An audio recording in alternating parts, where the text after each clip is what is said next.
Well, good morning, my friends. Brian here with VetteSource. So, thanks to our good viewer, Don, we have access here to another Oldsmobile Delmont that we're going to use for parts for the other car to put it back together. As you can see, this one actually has interior, steering column, things of that nature. But she's not giving up easy. She didn't want to come out of her resting spot. She's been back in this forest, I would say, for probably 30 years at least. It has not been a short period of time that it's been laying back here, you know.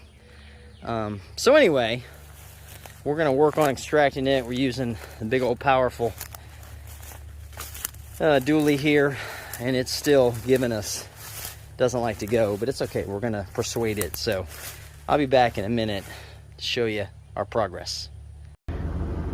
Well, at least we know what our limits are for the old 4x4 dually. That's a mouthful. I was able to get this old girl about 10 feet out of the way, and she just wants to keep digging in. She's plowing here in the front and plowing in the back and everywhere else. That is one nice piece of trim. I'm gonna have to save that. And of course, it doesn't help that it's just like the other Oldsmobile. Why is it all the Oldsmobiles have to be missing a wheel? So for some reason, the driver's side rear wheel is missing on this one, and the tire. So we're gonna do a tractor trick. We're gonna hook the tractor up to the front of the dually and use them both to pull this sucker out of her grave and finish the dissection. Man, good panels though. There's a good piece there that I need. There's a couple of taillights that might be able to clean up. Oldsmobile, that rear bumper is probably savable. Somebody ripped off that side marker. Beer dents all over it. But valuable thing here is that steering column for me, because that way I know I've got a steering column from a Delmont in there. And again, big thanks to my buddy here for offering this car for dissection. I will make sure to catalog the dissection for his entertainment, and of course to let him see how it's done. But yeah, I definitely appreciate that for sure. So let me get this piece of trim off here before I forget and we wreck it, and I'll be right back.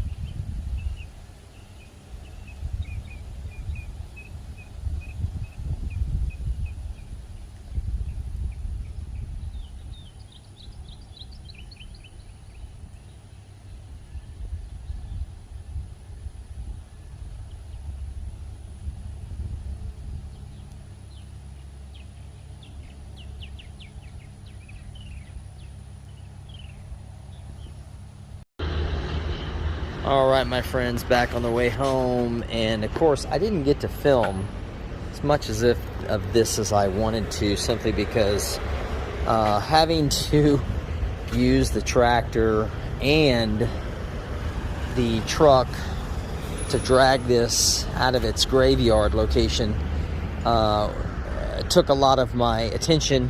And of course, we have now discovered the limitation, or the upper limitation, of our dually, 454 equipped dually with a 4x4.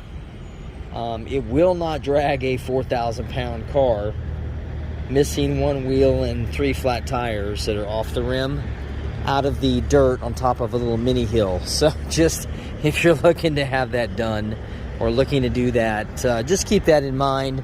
Now, we still were trying to figure out if this thing got damaged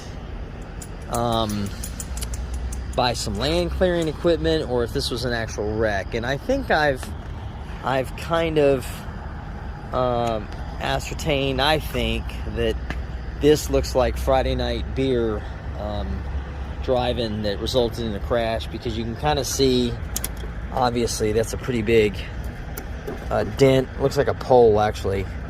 It's smashed in right there.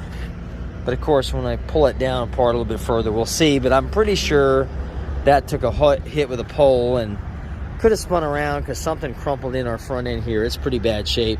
Of course, the radiator support's just trashed on it. But anyway, this rather unique and obscure, again, Delmont will give up lots of little trim pieces for the other car. In fact, the seats are actually better in this car than they were the other one. And this car has actually more options on it. It's got air conditioning. It might have had AM FM radio, but they did. And I think why I think this is accident damaged is because they harvested parts out of this car. The carburetor's missing.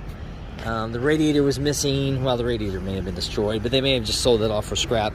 But granted, guys, this car was sitting in that location. In fact, inside the tree line in the forest at the back of this property for so long. The gentleman that owned the property, even though it stayed in the family, he was not even aware whose car this was. It was, again, your typical wrecked, abandoned, forgotten about, whatever. You know, yeah, this poor thing ain't going back together.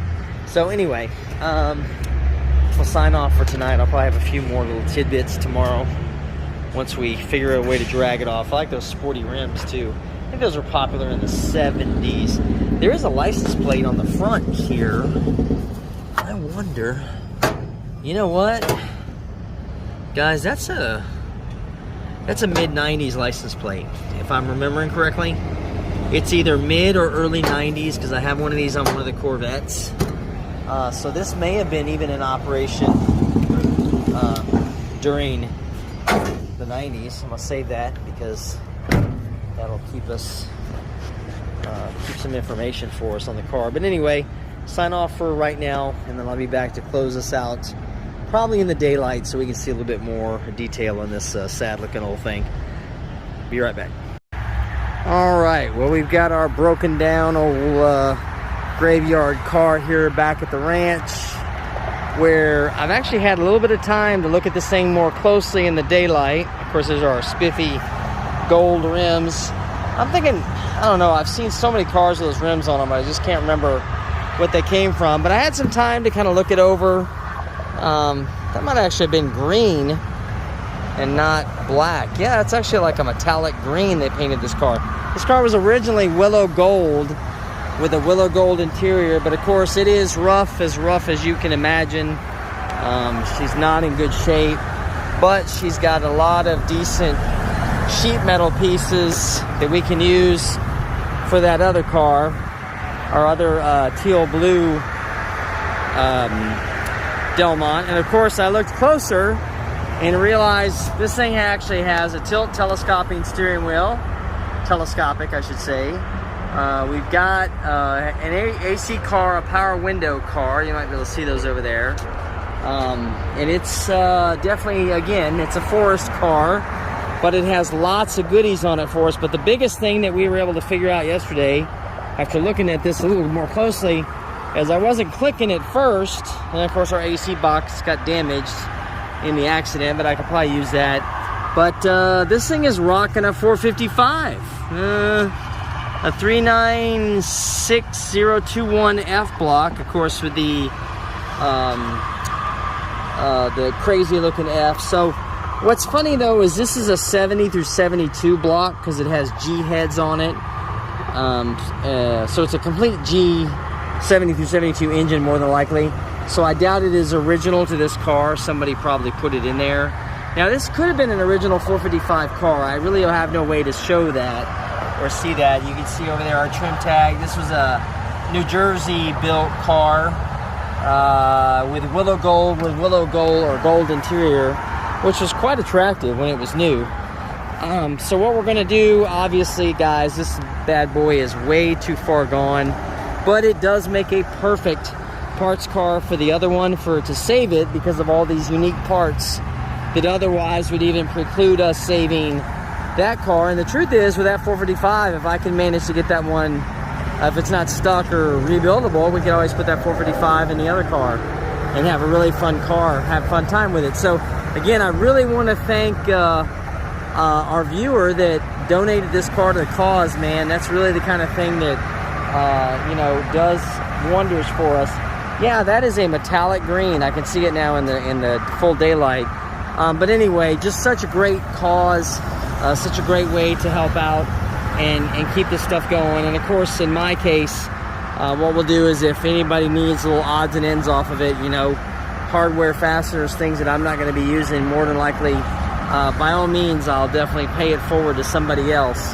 But really cool.